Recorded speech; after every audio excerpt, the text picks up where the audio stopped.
Welcome back to the Homeschool Advantage podcast. I'm your host, Bex Buzzy. Today we'll be discussing the benefits of doing asynchronous classes online, how online learning doesn't mean less socialization, and how you, parent, learning to do something new that you never knew before can be such a powerful example for your children to witness. With us to do that, we have Meryl Vandermeer, CEO and founder of FundaFunda.com, an online academy. FundaFunda came about when she began to homeschool her 4 children, and while she was teaching at a homeschool co-op for 10 years, where she found many needs and challenges that she felt could be minimized by transferring the class to an online platform. She, being a trained computer programmer, felt confident to accomplish this, and thus FundaFunda, the online academy, was born. FundaFunda offers a diversity of subjects taught by her hand-picked, passionate, and skilled teachers. Meryl herself keeps her hand in and teaches. Meryl is a humble woman who loves to travel and read. She brings a wealth of knowledge, authenticity, and passion to her classes. You're going to feel like you've known her all of your life. Go grab your coffee, go grab your tea, and a pen and paper, because you're not going to want to miss what Meryl has to say. Let's get into the podcast. All right, welcome back to the Homeschool Advantage podcast. And today's guest is Meryl Van der I'll do it again. And today's guest is Meryl Van der Merwe, CEO of FundaFunda. Meryl, why don't you say hello to the listener? Hello, everyone. And can you tell us one concept you feel most have about homeschooling? I think we saw this particularly during the pandemic is when people started doing what they thought was homeschooling. You know, they were doing school at home. Homeschooling is not the same as doing public school, but just doing it at home. And if you are doing some online public school system, you are not homeschooling. You're just doing public school at home, and it's not the same thing. Homeschooling is when the parent actually takes control of your education and picks the curriculum, decides the times, decides how you're going to do things. And that's quite different. So I also see people who will just like say, you know, what curriculum is the local school using because I need to use that. No, don't do that. Look at your own child and figure out what's best for them. There are so many math curriculums out there, so many history and science and all the rest. What is their learning style? You know, how in depth do they want to go? Allow your child to go down rabbit trails, especially when they're younger, and you know, it doesn't matter that much. But you can be so much more flexible when you're homeschooling, and so it's a completely different mindset where you are not working to the same kind of standards as schools teachers have to. It's a lot more freeing, which doesn't mean you're not teaching your kid, but it just means you've got more freedom to choose how to do it. That's really insightful, because I do believe a lot of parents are probably doing public school at home and they don't realize it. They think they're homeschooling because they just are so used to that public school way of doing things that freedom trips them up a little bit. Now, you've been, how long have you been doing FundaFunda? I think I started in a small way in 2010 was when I started. And initially I was just blogging, and then eventually I added classes. And I was homeschooling longer than that. Well, I homeschooled, well, I'm thinking now you're asking me, my youngest is 22 now, and she was 3 when we started. So I guess it was a while ago. Yes. Wow, that's amazing. So you're fully a program. So you said that, let's going back to what you said, making homeschool thing where parents pick their child's curriculum, they pick their child's hours. How does FundaFunda do that for the parent?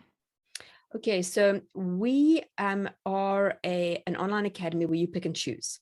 So you would not just sign up to do all your classes through us. In fact, we don't even offer all the classes. I'm very picky about who my teachers are, and I want the right fit. So if I haven't found anybody yet, we don't offer it. For the younger lot, we don't have a lot for elementary. There's a few things. The Spanish classes are from kindergarten all the way up.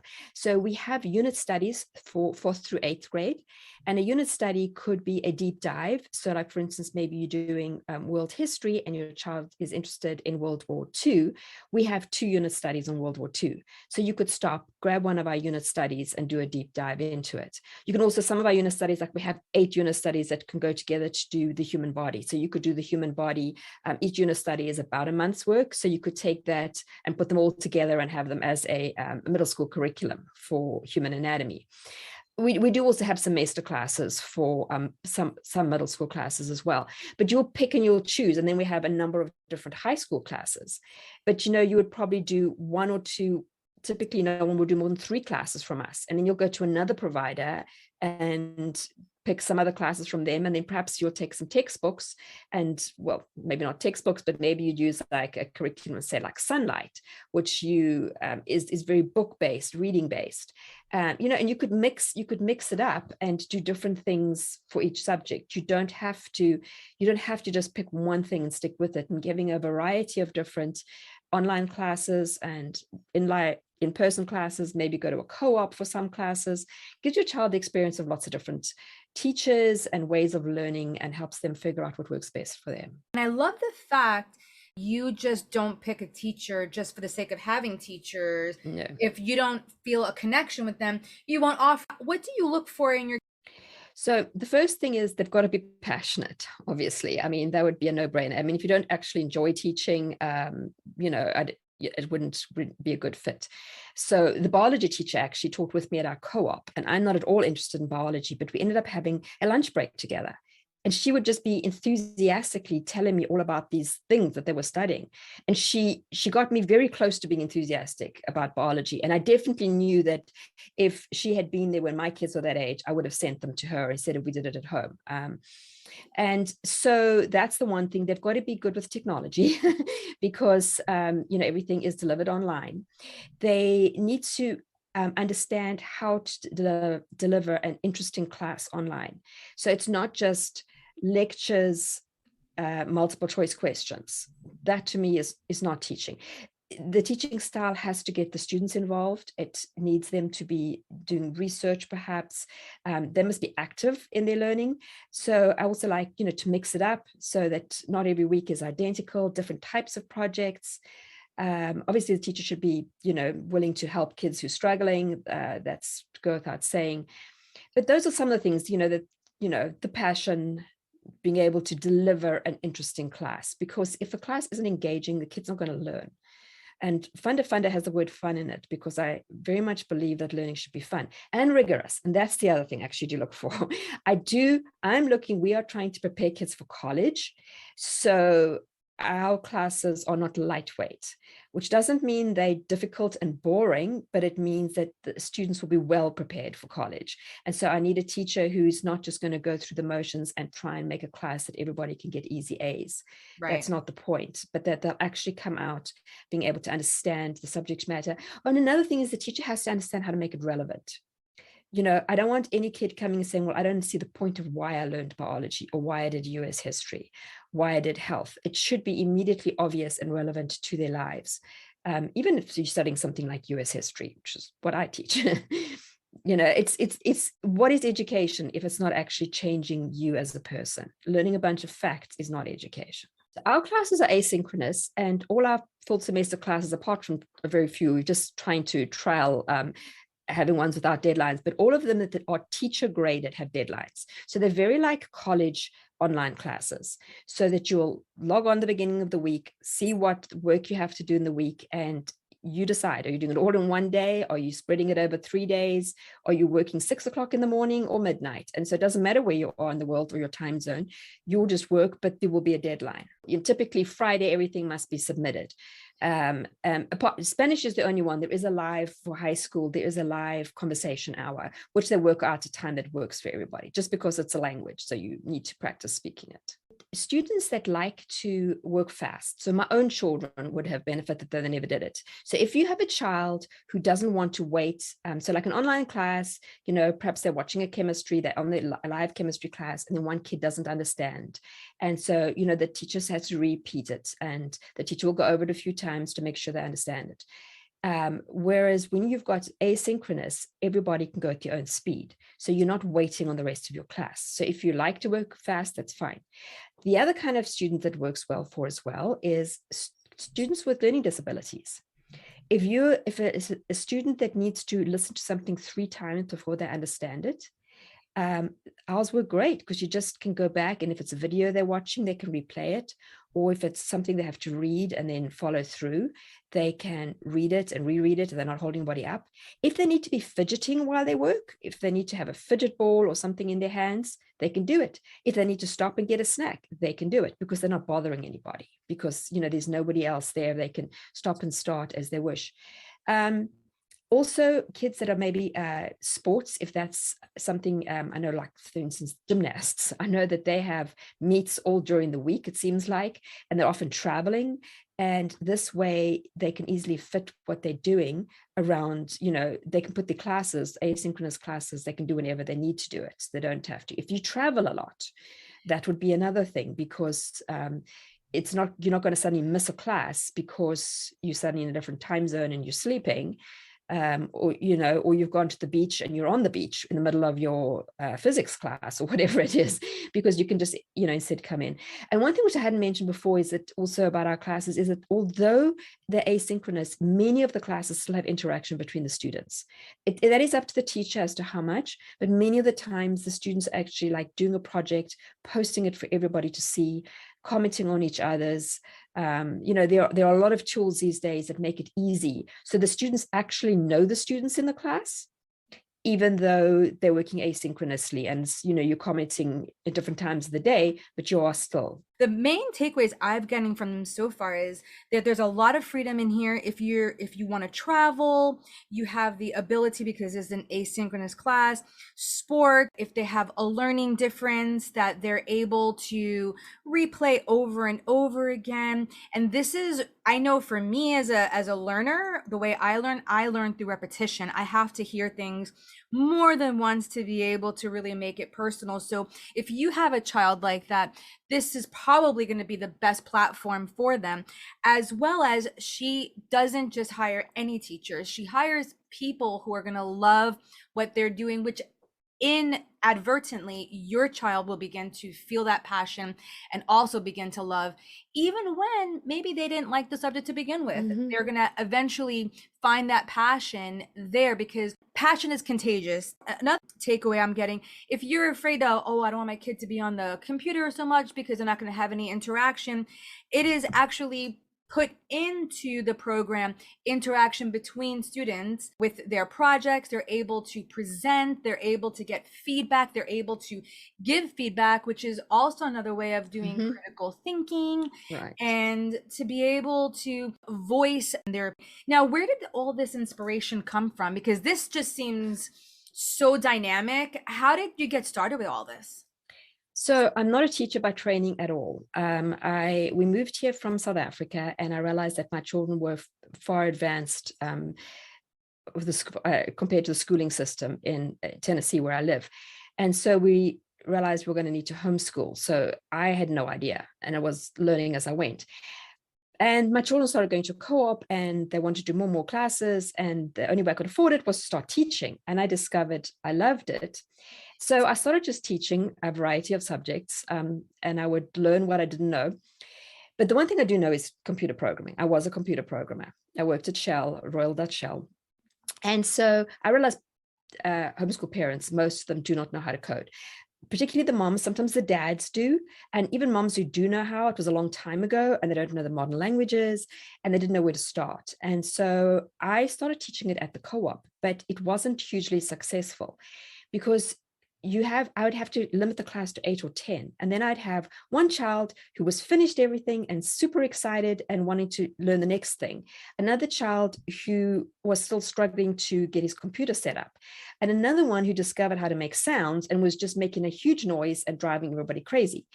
And it was mayhem. As we were using Scratch. So if anybody knows Scratch, they'll know it's very easy to make sounds. And of course they were loving it, but it was terrible. And so I thought, I know that people need computer classes, homeschoolers need this, but this isn't the way to go. And I realized I could try doing it online. And so I trialed it with Scratch. In fact, I first just tried it with, it's a unit study out there called Intro to Game Programming. It's just like a small, it's just a little dip your toe in the water type of one. But I realized that the kids who wanted to go fast, could listen once to the video, stop, and work on the game. Every module is a game that they code. Those that struggled could go back and rewatch. And if they needed help from me, they could message me. And in fact, I always have a fantastic teaching assistant. So there's two of us that can always answer the students. So they get responses normally within 12 hours, sort of 24 hours is a long time, if they have to wait for us. And so they can say, I'm stuck. Occasionally we'll even get onto a Zoom call with them, but most of the time they just send us it. We can explain to them where they're going wrong and help them. So they're getting one-on-one help, which was so hard in the classroom situation. But this way, everybody goes at their own speed. And then I started thinking, I wonder if I could take some of my other classes and put them online in the same way and provide that flexibility of being able to, everybody work at their own speed. And so I started taking the classes I was teaching and putting them online, and then starting to invite other people to join me. The Spanish teacher taught my kids all Spanish, and they all speak Spanish really well. So she was the first one I invited, and was like, okay. And so she figured it out. And she and I actually both did a course from, I think it's the University of San Diego or San Jose, Santa Cruz. One of them's they've got an online course through Coursera in how to teach virtually. So we actually did that before we started up. We actually went and learned how to make sure that students were actually paying attention and were engaging. And so she also has very engaging classes. I love what you said. You said you were learning as you go. As we're wrapping things up, can you talk a little bit about that? Like, I know there's probably a lot of parents who feel super intimidated with this whole new journey of homeschooling, but I have to agree, even me as a teacher who's taught for so many years, I still learn as I go a lot of times because information is always brand new. Can you also maybe talk into that learning as you go and why we shouldn't be afraid of that? Right. Well, I think your children are going to learn more by your behavior than by what you say. It's like, it's what you do and what you model for them. And you modeling a growth mindset, you modeling the fact that you are always learning is a very powerful thing for your kids to see. If you show them that learning is finite and you know it all, what are they learning? I just have to learn all this and I know it. Whereas if, and that's the beauty of homeschooling is, you can be at the store driving around and your kid asks a question, and obviously you can do this, we're not homeschooling too, but it's like everything, if they start to ask questions and you don't know the answer, it's so easy nowadays. Just Google it, and then maybe go to the library and pick out a book on it. You can find things, but you don't have to pretend and learn with them. So for instance, I keep trying to encourage homeschool moms to learn to code with their kids. I'm like, don't be terrified. Buy one of our classes or find something else online, sit with them. You can do it together. Let them see that you're struggling, because also if they see you struggling and pushing through, that is going to encourage them not to give up when something's hard. One of the things which my oldest daughter, who now she's now lecturing at a university in the Netherlands, but she said to me after she'd left home, and I'd homeschooled her from 8th grade through 12th grade. And she watched me not just teach, but I also coach a homeschool science Olympiad team. Even though science is not my subject, I don't teach it because I really don't know that much. So I was very much learning, was very much sort of out of my sphere of knowledge. But she saw me figure out and how to coach the kids without even knowing everything myself, and how we eventually got to actually winning our state championship. And this competition, by the way, is not a homeschool competition. There's a couple of homeschool teams around the country, but it's just a national competition that is mainly public and private schools that actually take part. And she said, watching me just persevere for years before we finally actually started, it took us a while before we won our first gold medals and before we won our regional competition. And then eventually we won the state. And then eventually we got some medals at nationals. But she said, watching me just sticking at it and learning as I went showed her that she could do anything she wanted to do. And I thought, wow, that was more powerful than any content that I could teach her. And I think that's the thing, parents. Content you can find now. You can find it so easily. You can ask Siri, you can Google for it. Teaching your child to persevere, to keep going when they hit a problem, to love learning. And that's homeschooling makes it so easy because you can do things in a fun way. You know, you can do field trips, and you can watch online simulations, and you can watch webcams of eagles when you start. It's just, there's so much you can do. So, you know, some of the schools are doing that. There are some amazing teachers. I know that some of what you do, and you definitely are the kind that I would put in the amazing teacher category. There are those, but as you know, in the public and private schools, you just get who you get. So you can get lucky and get a great teacher, and you can get unlucky and get the other teacher. Whereas as a homeschool parent, you can make it so fantastic, and say, show them that you're not scared to learn new things. Thank you for that, Meryl. And that's powerful what you just finished saying. So, you know, struggle with your kids. And I'm thinking most things are caught, not taught, right? Mm-hmm. Perseverance is going to give your child that confidence to also persevere. So you talked about them being able to just find content, but what are the subjects that you have on FundaFunda? What are some things that they're going to find on your program, in your website? Okay, so I teach US history. I know I'm South African, but I promise you I do know my US history. I love it, and I've got into it. I teach world geography, which I travel a lot, so that is more obvious. I teach government, again, I have learned it. And I teach economics. And then I teach the programming, Scratch and Python. I'm part of the health class. There's 3 of us that teach that.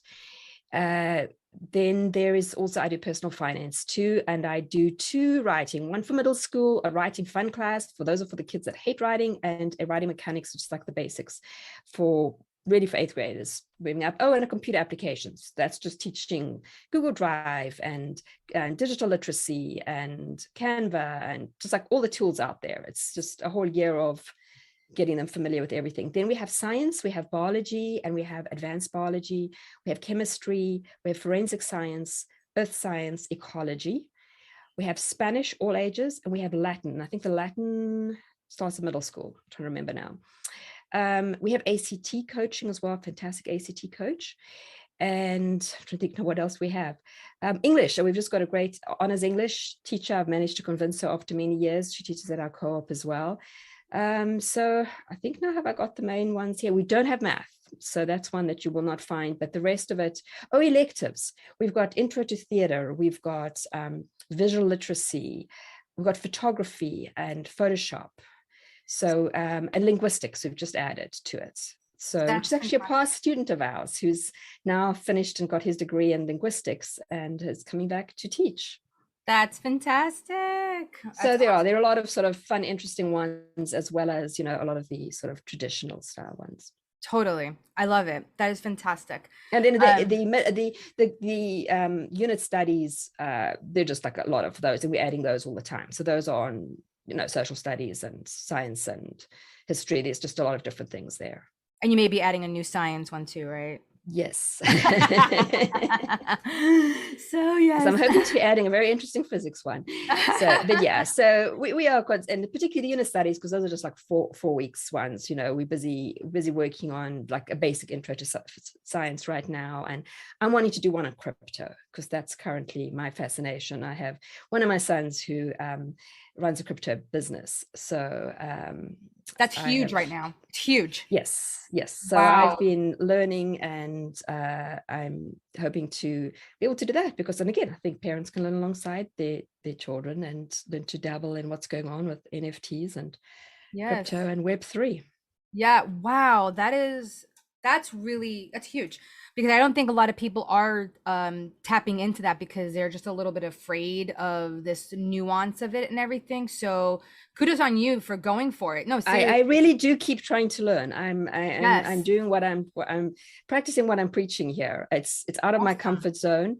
Yes. But I'm feeling more and more familiar as I'm dabbling, and I do hold some crypto tokens, which you know, and And so, yes, I'm watching it crashing right now. Yes, it is crashing. But I've been listening to my son. My son's been on a whole bunch of podcasts, and I've been listening to him and learning like that too. That's awesome. Yeah. So so as we're wrapping up, what's the call to action? Where can they find you? I know you have a podcast. Right. So my podcast is Homeschooling with Technology. And you can find it wherever you find podcasts. And that obviously touches everything to do with tech, online. There's lots of different topics, 180 something of them now. And then our website is FundaFunda, FUNDA, and then Academy. So it's long, but it's quite easy, academy.com. And that's where all our classes are. You can find those. Awesome. Okay. So what is the one thing you want our listeners to take away from our conversation today? That homeschooling is a fantastic way to get your child interested in learning. I've watched my own kids and so many other kids just really take off. But that's only possible when you treat each of your children as an individual and you homeschool, not public school them at home.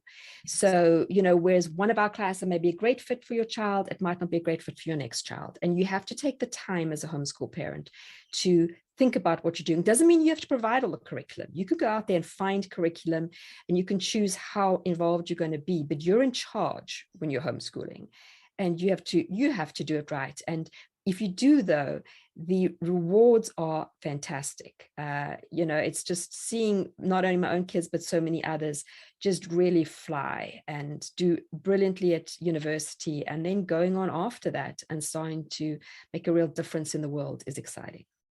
Awesome. Okay. So FundaFunda, academy.com. You can find her at Homeschooling with Technology, wherever you have your podcast, and she has a Facebook group as well. So you are able to connect with her. And honestly, if you want your child to just excel in their learning, I would most definitely look into FundaFunda. Thank you, Meryl, for being on today and just sharing all of your expertise, your knowledge, and your testimonies. Really, thank you so much. Thank you so much for having me.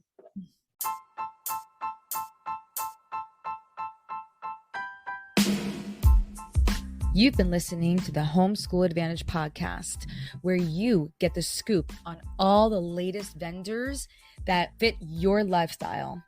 Thanks for listening. Also, follow me wherever you listen to your podcast to stay up to date on the next episode.